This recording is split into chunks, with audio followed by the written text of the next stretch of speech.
ছবি দেখাবো। বরাত জোর কাকে বলে দেখুন একবার। বরাত জোরে রক্ষা ট্রেন যাত্রীর। চলন্ত ট্রেনে উঠতে গিয়ে বিপদের মুখে। ছবিটা দেখুন, ভালো করে ছবিটা দেখাই আপনাদের। চলন্ত ট্রেন, সেই চলন্ত ট্রেনে, রানিং ট্রেনে যেভাবে উঠতে যান অনেকে, সেই উঠতে যাওয়ার চেষ্টা, আর তখনই আরপিএফ এসে তাকে বাঁচালে। যে ছবি দেখছেন প্ল্যাটফর্ম আর ট্রেনের মাঝে যেটুকু ফাঁক, সেই ফাঁকে গলে যাচ্ছিলেন যাত্রী। আরপিএফ এর চেষ্টায় বরাত জোরে রক্ষা। যে ছবি দেখছেন আপনারা তা হলো মেদিনীপুর স্টেশনের চলন্ত ট্রেনে মেদিনীপুর হাওড়া লোকালে উঠতে গিয়ে বিপত্তি। পড়ে যান যাত্রী বিমল দে। রেল পুলিশের তৎপরতায় উদ্ধার করা হয় তাকে। শোভন প্রতিনিধি রয়েছেন আমাদের সঙ্গে। শোভন, অনেকবার সাবধানী, সতর্কতা সমস্ত কিছুই কর্তৃপক্ষের তরফ থেকে দেওয়া হয়, কিন্তু কেশরে কার কথা? যে ছবি আমরা দেখলাম, আরপিএফ না থাকলে তো বড় কোনো দুর্ঘটনা ঘটে যেত। একেবারে রুমেলা, বারবার কিন্তু রেল কর্তৃপক্ষের তরফে কিন্তু এই ধরনের সচেতনতা বার্তা, সতর্কতা বার্তা দেওয়া হয় যাতে চলন্ত ট্রেনে কোনো রকম যাত্রী যাতে না ওঠে।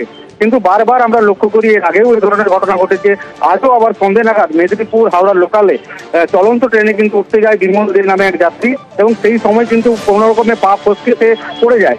এবং সেই সময় কিন্তু যারা প্ল্যাটফর্মে ছিলেন, আরপিএফ এর যারা আধিকারিকরা ছিলেন, তারা কিন্তু ছুটে এসে তাকে সেই ট্রেন এবং সেই ট্রেনের ফাঁকে যে রেল লাইন, সেই রেল লাইনের মাঝখান থেকে তাকে তুলে নিয়ে আসে, এবং কোনো রকমের তিনি এই যাত্রায় তিনি রক্ষা পান, প্রাণে রক্ষা পান। কিন্তু বারবার রেল কর্তৃপক্ষের তরফে সচেতনতা সত্ত্বেও কিন্তু মানুষের যে টনক নয় না, সেটা কিন্তু বোঝা গেল আজকের এই চিত্রতে। সুমেলা, বেশ।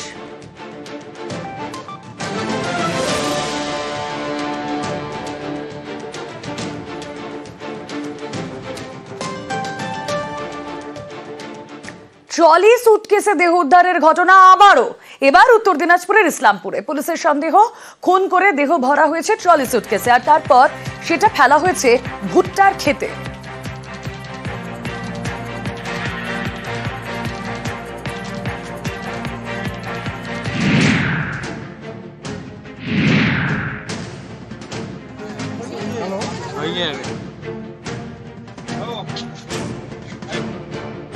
শুক্রবার সকাল উত্তর দিনাজপুরের ইসলামপুরের সোনাখোদার বাইপাস লাগোয়া এলাকায় শিউরে ওঠার মতো ঘটনা। আবারও ট্রলি সুটকেসে দেহ।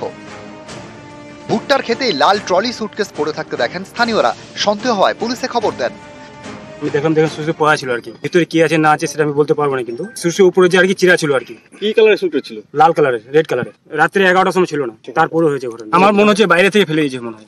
কিছু জানতে পারলেন ভিতরে কি ছিল? পাবলিক বলতেছে বডি আছে। পুলিশ গিয়ে ট্রলি সুটকেস খোলে, দেখে ট্রলি সুটকেসের ভেতর এক পুরুষের দেহ, বয়স 40 থেকে 45-এর মধ্যে। দেহে আঘাতের কোনো চিহ্ন পাওয়া যায়নি। পুলিশের প্রাথমিক সন্দেহ শ্বাসরোধ করে খুন করা হয়। তারপর দেহ ট্রলি সুটকেসে ভরে ফেলা হয় ভুট্টার জমিতে। সকালে আমরা উঠে বাইপাস হতে ঘুরতে যাচ্ছো, সকালবেলা উঠে দেখলাম এখানে সুটকেস পড়া আছে। আমরা বাইরে এলাকায় দেখি, কলকাতায় দেখি বা অন্যান্য বিভিন্ন শহরে দেখি। এখন আমাদের এখানে আশেপাশে দেখতে পাচ্ছি আমরা। লোকজনের ভিড় দেখে এখানে আমি দেখলাম যে একটা সুটকেসে লাল রঙের ছিল। ওটা দেখার পরে দেখলাম যে ওখানে একটা ডেড বডি আছে। না, এরকম হয়নি, এটা কলকাতা সাইডেই হতো, দক্ষিণ দিনাজপুরেই হতো। সম্প্রতি একাধিকবার ট্রলি সুটকেসে দেহ উদ্ধারের ঘটনা ঘটেছে। মাস দুয়েক আগে কুমারটুলি ঘাটে ট্রলি সুটকেসে উদ্ধার হয় মহিলার দেহ। পিসি শাশুড়িকে খুন করে বৌমা। ট্রলি সুটকেসের দেহ ভরে নিয়ে যায় কুমারটুলি ঘাটে। সঙ্গে ছিল তার মা। টার্গেট ছিল গঙ্গায় ভাসিয়ে দেওয়া। কুমারটুলির পরে উত্তর 24 পরগনার ঘোলায় কল্যাণী এক্সপ্রেসওয়েতে ট্রলি সুটকেস থেকে উদ্ধার হয় যুবকের দেহ। নিহতের নাম ভাগারাম সিং। গ্রেপ্তার করা হয় নিহতের মামাতো ভাই সহ দুজনকে।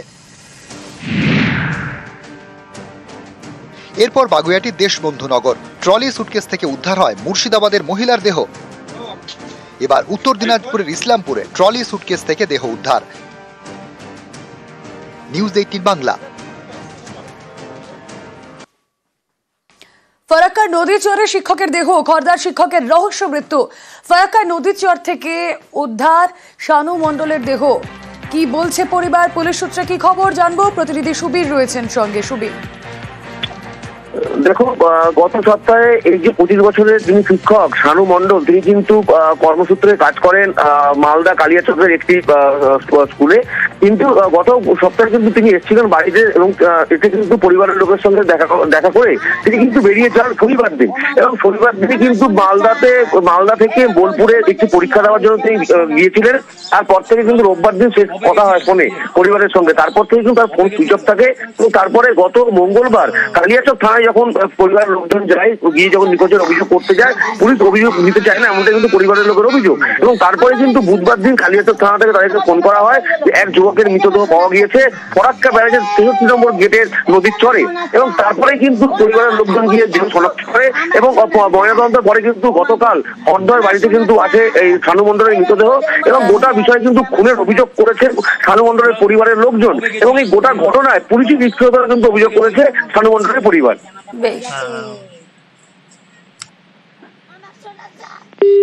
সবসময় শুনে একটু ছটপট ছটপটাটাই ভাবো হয়তো। এখন ও খুব চাপে ছিল। ও আমরা জানি যে মেরে দিয়েছে, যেভাবে পাওয়া গেছে বডি মেরে দিয়েছে। দেখছি এখানে একটা দাগের মতন গলায়। তারপরে ওর জামা ছিল, জামাটা একদম খুলে গেছে। লোকেই মেরে দিছে। এখন কে মেরে দিছে বলতে পারি। পোস্টমর্টম এখন তো ওরা দেয়নি, বলতে 1 মাস কি 2 মাসও লাগতে পারে। আমার ছেলেকে মার্ডার করেছে। ভালো ছেলে আমার বাড়িতে মার্ডার করতে পারে সন্দেহ। আমার সন্দেহ, আমাদের স্কুলে নিয়ে গেছিল। আমি ছেলের বিচার চাই। আমার সোনার টুকরো ছেলে, আমার ছেলে বিয়ে পড়ছে। আমি দেখতে চাই কি স্কুলটা থেকে কিছু করেছে না যেখানে পরীক্ষা দিতে গেছে তারা কিছু করেছে, ওইটাই আমি দেখতে চাই।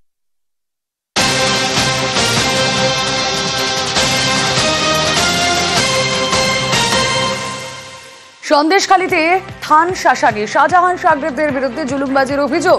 বিরোধী দলের সমর্থকের বাড়িতে চড়াও হয়ে মারধরের অভিযোগ, বাড়িতে থান পাঠিয়ে শাসানোর অভিযোগ।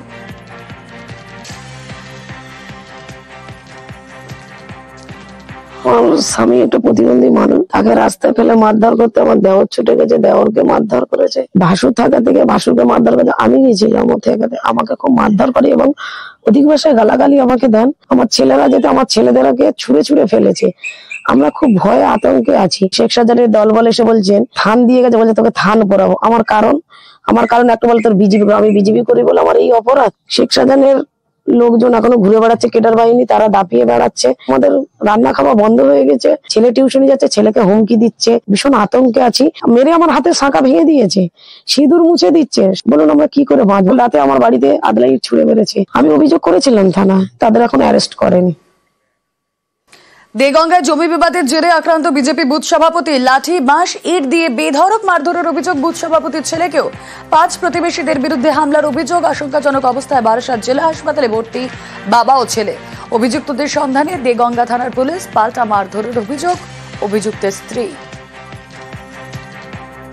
আমার বাবাকে হঠাৎ করে এসে ওরা 5 জন মিলে থান ইট দিয়ে মারে, বাঁশ দিয়ে মারে, রড দিয়ে মারে, পা থেতলে দেয়, মাথা ফাটিয়ে দেয়। খুব সিরিয়াস অবস্থা, আইসিইউতে রয়েছে।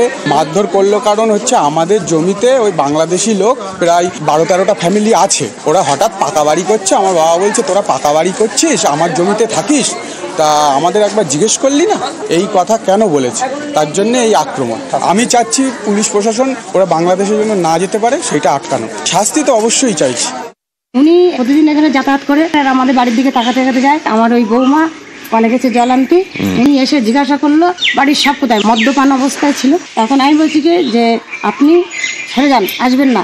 বলছে কি জান আমি সরে না গেলে কি করবো বলে এরকম করে থামা মারে। তারপরে বলছে কি এই তোর বড় ছেলে আসলে বলবি তোদের এই ঘর বাড়ি টাড়ি আমরা সব লিখে নিয়েছি। আমার ছেলে বা আমার স্বামী বাড়ি চলে আসে, তাদের কাছে আমি বলার সঙ্গে সঙ্গে তারা চলে যায়। যে দেখে ওনার ছেলে মুগুর হাতে করে নিয়ে দাঁড়িয়ে রয়েছে, ওই মুগুর দিয়ে বাড়ি মারে।